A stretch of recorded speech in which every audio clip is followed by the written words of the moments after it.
Olá novamente, capivários, capivárias e capivariantes.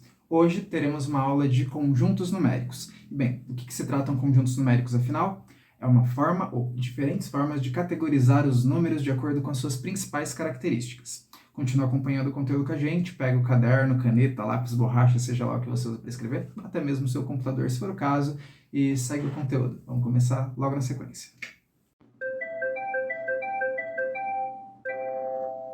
Bem, então para a gente começar, vou falar dos conjuntos com vocês numa ordem crescente de complexidade e de diferenças de números ou de características de números que esses conjuntos podem abarcar. Começando com o conjunto dos números naturais. Eles normalmente são representados pela letra N e eles se referem basicamente a números positivos ou um elemento nulo, que seria o zero, de 1 em 1. Como assim? Os números naturais são os mais fáceis, 0, 1, 2, 3, 4, 5, 6, 7, até o infinito. Eles valem apenas de 1 em 1, partindo do zero. Existem os subconjuntos que podem fazer com que isso fique um pouco diferente, mas eu explico isso em outro momento. Então, primeiro conjunto, números naturais, de 0 ao infinito, de 1 em 1. Mas e os números negativos? Bem, eles não são naturais, porque não existe coisa negativa na natureza. Na natureza ou existe ou não existe algo. A inexistência é algo que existe apenas no nosso pensamento ou quando o ser humano começa a deixar a coisa um pouquinho mais complexa. Ou seja, o número negativo existe? Existe na matemática. Na prática, o menor que o zero não há. Então, o que são os números que não são naturais e são negativos no caso? Um desses conjuntos, o que abarca os mesmos números representados pelos algarismos naturais, é o conjunto dos inteiros. Os inteiros também andam de 1 em 1, de uma unidade em uma unidade, mas a diferença é que vai do zero ao infinito positivo e do zero ao infinito negativo.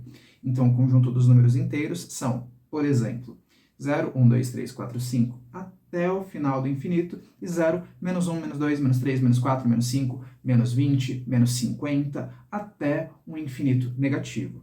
Então, naturais, do 0 ao infinito positivo. Inteiros, do infinito negativo ao infinito positivo. Pegando todos esses números, mas com uma condição, apenas de 1 em 1, apenas unidades inteiras, como o próprio nome já diz. Importante também, os naturais são representados pela letra N, mas os inteiros são representados pela letra Z. Embora não comece inteiro com Z, então como a gente faz para lembrar? Bem, inteiros você pode chamar de zinteiros, fica um pouquinho mais fácil de decorar. Não sei se seria o melhor jeito de a gente aplicar, mas sendo direto é o jeito mais prático. Tá, mas e aqueles números que não são nem 1, nem 0 e que estão no meio termo? Ou números conhecidos como quebrados, como por exemplo 1,5, 2/3, etc. Bem, esses números recebem uma outra classificação que é números racionais. A representação deles enquanto letra de conjunto numérico é a letra Q. Não consigo fazê-la necessariamente com a mão, mas acho que vocês imaginam como se faz. Então, o que seria o conjunto dos números naturais? Naturais não, desculpa, racionais. Basicamente, os racionais são todos os números quebráveis. Pensa, conjunto Q é o conjunto de número quebrável. Mas como assim quebrável? É todo o número que eu posso fazer uma fração a partir dele. Uma fração exata, uma fração que tem um número inteiro em cima e um número inteiro embaixo. Se eu consigo fazer esse tipo de fração, esse número vai fazer parte dos racionais. E também é importante entender que todos os inteiros são racionais e todos os naturais são racionais também. Por quê? Bem, basicamente, eu posso representar, por exemplo, o número 2 numa forma de fração. Como? 4 sobre 2, 6 sobre 3. Todas essas são frações cujo número resultante é 2. Ou seja, o grupo dos racionais, ele engloba todos os números inteiros e todos os números naturais. Então, ele seria um grupo que abrange números mais diferentes, mais variados em relação aos dois conjuntos anteriores. E esses são os três conjuntos que um vai cabendo dentro do outro. Mas tem um conjunto cujo qual não cabe dentro de nenhum desses outros falados até agora, que é o conjunto dos irracionais. Eles não são racionais, ou seja, nenhum racional faz parte deles. Ele é um grupo à parte. Ele é um conjunto isoladinho. A letra que representa esse conjunto é a letra I. Eu acho que essa dá para fazer de uma forma mais fácil, talvez assim, não sei. Enfim, a letra I que representa o conjunto dos irracionais, mas quais são esses números? Que número que eu não posso fazer uma fração com ele? Bem, são números que quando a gente faz uma reta numérica, o que é uma reta numérica? Aqui vai do menos infinito ao mais infinito e tem todos os números que vocês usam no fundamental fazendo parte dela. Existem alguns lugarzinhos dessa reta que você não vai precisar aprender tantos, mas alguns que não tem um ponto exato. Você sempre chega só num lugar aproximado, o mais aproximado possível às vezes. E os dois maiores exemplos que eu posso passar para vocês são π e raiz de 2. Esses dois números, eles não têm um número de casas decimais definido.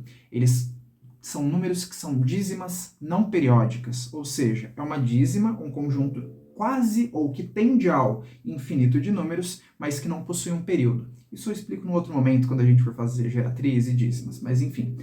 O conjunto dos irracionais é o conjunto de todos os números que não são racionais, ou seja, não dá para fazer fração com eles. E se eu junto todos esses grupos, com todos os números que eu conheço e com todos os números que eu já ouvi falar, qual conjunto eu tenho? Bem, o conjunto que engloba todos os números trabalhados no ensino fundamental é o conjunto dos números reais. Dentro dos reais cabem tanto racionais quanto irracionais, ou seja, todas as frações, todas as raízes não exatas, como raiz de 2, raiz de 3, raiz de 5, por exemplo, números positivos, números negativos, enfim, todos esses números que talvez você consiga pensar. Se você está com conhecimento um pouquinho mais avançado em matemática, talvez já tenha ouvido falar dos números complexos, mas, feliz ou infelizmente, não trabalharemos ele no nosso curso, pelo menos não por hora, porque eles são números um pouquinho mais, como o próprio nome já diz, complexos de serem trabalhados. Por isso, a gente vai se fixar nos conjuntos naturais mais básicos, mais fundamentais. Então, só para dar uma revisãozinha rápida, primeiro conjunto, naturais, letra N, do 0 ao infinito, de 1 em 1. 0, 1, 2, 3, 4, 10, 1 bilhão, 20 milhões, 459 bilhões, tudo isso é natural. Por quê? Porque é um número que vai de 1 em 1, do 0 ao infinito. Se eu considerar de 1 em 1 também, eu posso ir para o lado negativo, e aí eu vou ter o conjunto dos inteiros, que vai do menos infinito ao mais infinito. Se eu começar a quebrar os numerozinhos e ver as frestas entre o 0 e o 1, onde existem infinitos números entre o 0 e o 1, eu vou ter, por exemplo, 0,1, 0,01, 0,00001, e todos esses números são racionais. Eles são um número inteiro que em algum momento foi quebrado em partes menores e que eu consigo definir um valor exato, se eu utilizar uma fração. Se eu não conseguir definir um valor exato, raízes não inteiras ou raízes não exatas e o π, por exemplo, daí esse número irracional. E se eu junto todo esse bololô, eu vou ter o conjunto dos números reais. Reais representado com a letra R. E, de uma forma geral, esses são os principais conjuntos numéricos, ou todos os que vocês vão precisar utilizar no ensino fundamental, e essa é a forma que a gente utiliza para categorizar os números e caracterizá-los de alguma forma. Sei que bastante coisa, sei que talvez tenha sido até meio rápido, sei que você pode ter alguma dúvida. E se essa dúvida existe, coloca a dúvida no comentário, já sabe, a dúvida no comentário, a gente consegue comentar, consegue responder e consegue até fazer com que, de alguma forma, você participe também ativamente dessa aula, que não seja só eu falando de um lado, você vendo do outro. Participa, essa interação vai fazer com que a gente tenha, talvez, até um futuro melhor. Eu, você, nós, esses numerozinhos todos que a gente vai aprender, e essa é apenas uma das primeiras aulas. Então, se você quiser continuar acompanhando os próximos conteúdos de matemática, se inscreve no canal. Se você conseguiu entender esse resumo, se ele te ajudou de alguma forma, curte esse vídeo, compartilha com seus amigos se for o caso também e continua acompanhando os próximos, beleza? Por hoje é isso. Obrigado por acompanharem. Até a próxima.